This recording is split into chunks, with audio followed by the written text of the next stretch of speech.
L'ouragan a été rétrogradé en tempête tropicale car les vents soufflent en dessous des 120 km/h. Les rafales atteignent les 110. Il n'empêche, les pluies sont massives. Comme vous le voyez sur ces images, Isaac se trouve à l'ouest de la Nouvelle-Orléans et on redoute des inondations importantes. En priorité au direct, François-Xavier Ménage, vous êtes en duplex de la Nouvelle-Orléans. Quelles sont les dernières informations, François-Xavier ?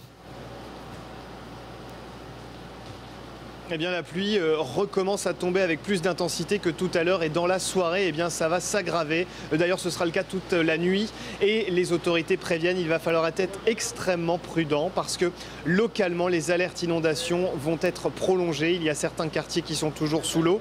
Il y a encore des personnes qui doivent être secourues. D'ailleurs, l'armée va travailler toute la nuit pour venir en aide à ces dizaines de naufragés.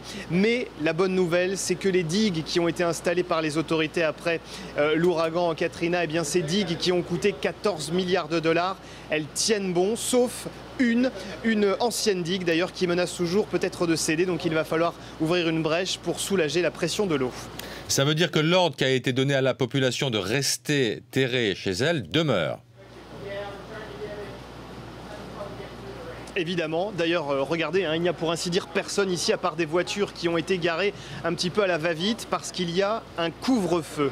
Le couvre-feu a été imposé par le maire de la Nouvelle-Orléans qui redoute qu'il y ait des accidents parce que la nuit précédente, on a vu avec Guillaume Oher beaucoup d'arbres arrachés, beaucoup de toitures parfois qui tombaient par terre pour moitié. Enfin bref, c'était tout de même clairement non pas des scènes d'apocalypse comme on pouvait s'y attendre, mais vraiment des scènes de dégâts dans la ville de la Nouvelle-Orléans, donc il faut faire attention et le maire a pris une décision évidemment très franche pour faire en sorte que tout cela n'arrive pas.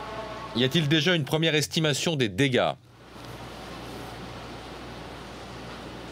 Les calculatrices commencent déjà à chauffer. On évoque 1,5 milliard de dollars concernant le manque à gagner pour les commerces et pour les entreprises dans leur ensemble. Et puis à cela, on ajoute 1 milliard de dollars cette fois-ci pour les entreprises pétrolières qui ont arrêté de travailler depuis maintenant plusieurs jours. D'ailleurs, l'impact est considérable à la pompe pour les Américains et peut-être même plus largement, on le verra dans les prochaines semaines, pour le monde entier parce que bien entendu, c'est ici un réservoir très important. On parle de l'essence bien sûr dans le golfe du Mexique. François-Xavier Ménage, envoyé spécial de BFM TV à la Nouvelle-Orléans avec Guillaume Oher. Christophe Persson, on a vu que la tempête continuait sa course. Va-t-elle continuer à faiblir ?